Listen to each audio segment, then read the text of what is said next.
Bonsoir, docteur Baccar. Bonsoir Myriam. Alors nous vous retrouvons aujourd'hui sur notre plateau pour nous parler boisson, mais boisson avec du sport bien sûr. Oui, boisson à l'effort, boisson lors de l'activité physique et boisson lors du sport, oui, alors, effectivement. Quand on parle de boisson et de sport, on pense beaucoup boisson énergisante, énergétique. Oui, vous avez raison. On avait d'ailleurs fait il y a quelques mois une rubrique voilà, une chronique avec un sur le sujet. trottoir très intéressante où les gens ne connaissaient rien au problème parce qu'ils étaient un peu déphasés par rapport aux publicités. Oui. Première chose, l'eau, c'est notre ressource. L'eau est indispensable à la vie, est indispensable pour l'effort, puisque quand nous faisons un effort, qu'est-ce que l'on fait? Vous savez très bien, on transpire. On a de la transpiration, un peu de sueur. Quand l'on ventile plus, on élimine de l'eau comme ça par évaporation. Donc on a un besoin vital d'eau. Donc la première boisson de l'effort, c'est l'eau. Tout simplement. Tout simplement, toutes les eaux, l'eau du robinet, l'eau de source ou le minéral, vous choisissez votre eau que vous préférez.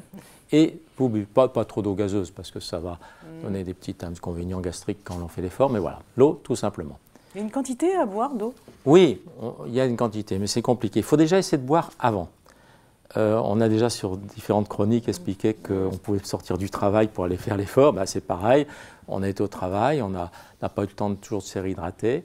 Si, il faut préparer l'effort. Et normalement, dans les 2 heures précédant l'effort, il faudrait pouvoir boire un demi-litre d'eau par gorgées successives, minimum.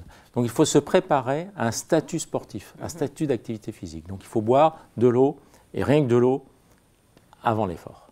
D'accord. Dans la mesure du possible, bien sûr. Ou alors dans les 5 minutes qui précèdent l'effort. Alors il ne faut pas boire trop, parce qu'après on va s'alourdir. Oui. Donc si c'est 5 minutes avant, on va boire 2-3 gorgées. C'est toujours par 2-3 gorgées, et progressivement. Et alors pendant l'effort, est-ce qu'on fait des petites pauses pour boire ou on attend d'avoir fini? Alors pendant l'effort, il faut surtout boire avant d'avoir soif.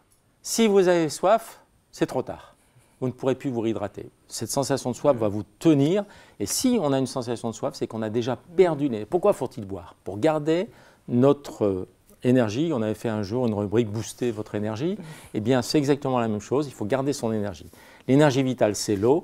Donc, il faut essayer de boire. Je dis bien essayer de boire. Se donner une discipline de boire toutes les 20 minutes 2-3 gorgées d'eau pure, sans sucre, si nous faisons un effort de moins d'1 heure. Donc si l'on va promener son chien, si l'on fait une activité physique, si on va faire une partie de tennis d'1 heure, il n'est pas nécessaire de boire autre chose que de l'eau pure. Voilà, ça c'est très simple. Après, si l'on fait un effort un peu plus long, donc un semi-marathon ou un marathon, là on pourra apporter de l'eau sucrée et on mettra 3-4 sucres blancs d'eau dans l'eau, dans 1 litre d'eau, pour essayer d'apporter un peu d'énergie. Nous avons fait d'ailleurs, j'avais déjà rapporté une fois une petite plaquette à disposition des personnes sur justement les boissons de l'effort, les boissons énergétiques, les boissons énergisantes, parce qu'il faut bien voir que les boissons de l'effort sont aujourd'hui en vente libre dans tous les supermarchés et on s'y perd. Nous donnons un conseil, l'eau ça suffit, mais vous avez le droit de boire autre chose, mais pas d'alcool de toute façon. Et l'eau est la meilleure des choses, donc la moins chère déjà aussi.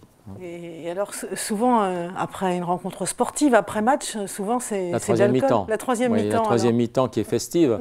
Alors on ne va pas se priver de cette fête, qu'on ait gagné ou perdu. Là, nous sommes dans l'activité physique, il y a rarement de troisième mi-temps, mais on peut s'arrêter après avoir fait une activité avec des amis, parce qu'il fait beau, un café, et puis dire, tiens, allez, une tournée générale. Voilà, oui, malheureusement, je suis médecin, je vais empêcher de tourner en rond, je vais faire des grincheux. Oui, bah, il faut boire de l'eau, ou prenons un jus de fruits. Prenons un jus de fruits qui va nous apporter du sucre. Et puis, j'avais apporté aussi une petite chose, parce que pour boire, il faut boire comment boire de l'eau. Alors, vous emportez avec vous la bouteille d'eau, mais il y a aussi maintenant des gourdes très hygiéniques qui sont contrôlées au niveau des produits alimentaires. Et puis si vous prenez des canettes, on vend aussi sur les marchés un peu partout, à Grande-Synthe, il y en a ici, il y en a partout, des petits bouchons qui peuvent mettre sur une canette, ce qui fait que vous n'êtes pas obligé de boire toute la canette d'un seul coup.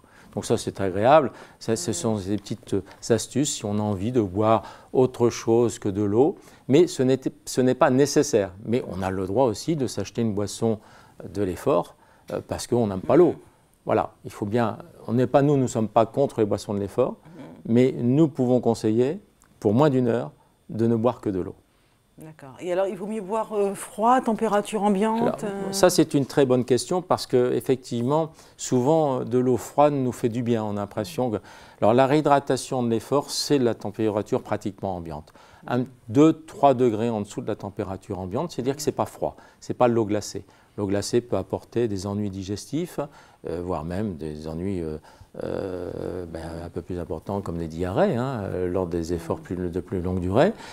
Donc il faut essayer de boire à température pratiquement de la pièce, ou quand on est dans une salle, ou à température extérieure, quand nous faisons du sport en nature. Ce n'est pas toujours facile parce que de toute façon, si l'on emmène avec soi de l'eau pour pratiquer une activité physique, elle va s'échauffer.